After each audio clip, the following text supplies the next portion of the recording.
Sensex 85,600ના કોલમાં best entry ક્યાં બની શકે? ભાઈ હાલની પોઝિશને આ પ્રીમિયમ હાઈવે ઉપર છે. ભૂલમાં કાલે માર્કેટ ગેપ અપ ઓપન થઈ જાય અને 300 અથવા 300 પ્લસ ઓપન થઈ જાય તો પછી આ પ્રીમિયમને યા તો 236ના લેવલે આવવા દેજો, યા તો આ ક્લોઝિંગ અથવા તો આ લોની આજુબાજુ અહીંયા ક્યાંય સપોર્ટ લેવા દેજો.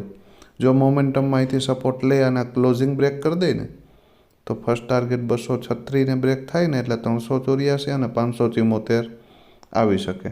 સેકન્ડ કન્ડિશન કે ધારી દો કે અહીંયા 384નો ટાર્ગેટ અહીંથી મોમેન્ટમમાં આપ્યો અને આ પ્રીમિયમ ફરી પાછું આ લોની નીચે આવ્યું ને તો આની જગ્યા છે 31. ક્યાં?